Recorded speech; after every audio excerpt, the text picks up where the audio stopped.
প্রাচীন সতীপীঠ কঙ্কালীতলা, যেখানে প্রতি বছরের মতো এবছরও দীপান্বিতা অমাবস্যার রাতে ছড়িয়ে পড়ে এক অদ্ভুত আধ্যাত্মিকতা ও তান্ত্রিক জাদু। কালীপুজোর পবিত্র তিথিতে লক্ষাধিক ভক্তের সমাগমে মুখরিত হয়ে ওঠে সমগ্র মন্দির প্রাঙ্গণ। দিনভর চলে প্রস্তুতি। দুপুরে দেবী কঙ্কালীর কাছে নিবেদন করা হয় বিশেষ ভোগ। সন্ধ্যার সাথে সাথে মায়ের সাজসজ্জা শুরু হয় রাজবেশে। স্বর্ণালঙ্কার ও লাল বেনারসি পসরায়, শঙ্খ, সিঁদুর আর ঢাকির তালে মন্দির প্রাঙ্গণ যেন প্রাণ পায়। অমায়িক রূপ সৃষ্টি হয়। রাত বাড়ার সঙ্গে সঙ্গে শুরু হয় ঐতিহ্যবাহী নিশি পূজা। সারা রাত জোরালো ভাবে ঢাক বাজে, কাসরার শঙ্খের শব্দ হয়। আগুন জেলে তন্ত্র সাধকেরা তান্ত্রিক সাধনায় নিমগ্ন থাকেন।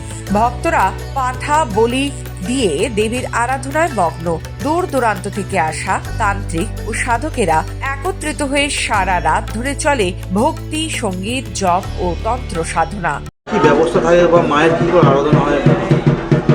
কালী পুজোর দিন সকালে প্রথম শুরু হবে মায়ের মঙ্গল আরতি, তারপর মায়ের ফল আহার দিয়ে মায়ের মহাভোগ, তারপর নিত্যদিনে যেমন মায়ের পুজো হয় সেরকম পুজো।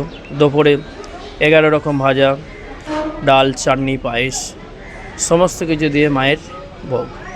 তারপর রাত্রে সন্ধ্যের দিকে মায়ের মহাযজ্ঞ, রাতে অন্নের ভোগ মায়ের। সেদিন হবে কিশোরান্ন, খিচুড়ির ভোগ হবে, মায়ের আরতি হবে। এইভাবে নিত্য সারা রাতব্যাপী চলবে মায়ের আরাধনা। দেখুন, কালী পুজো তো মানুষের ভক্তের ঢল নামে একরকম। সকাল থেকে সারাদিন সারা রাতই পুরো পুজো হয়, কারণ মা কালী রূপেই তো পূজিতা কঙ্কালী মা। সেই হিসেবে শ্যামা পুজো দেশ জুড়ে আন্তর্জাতিক পুজো, সেই হিসেবে কঙ্কালীতলা পীঠস্থান, মহাপীঠ, মহাশক্তি, 91 পীঠের শেষ পীঠ, ওই হিসাবেই মায়ের কাছে বেশি ছুটে আসে। মন্দির চত্বরে হাজারো আলোকসজ্জায় মিশে যায় এক অন্য জগতের ছোঁয়া। আলো, ধোয়া, ঢাকের সুর আর ভক্তির আবেশে প্রাকৃতিক পরিবেশ যেন একাকার হয়ে ওঠে।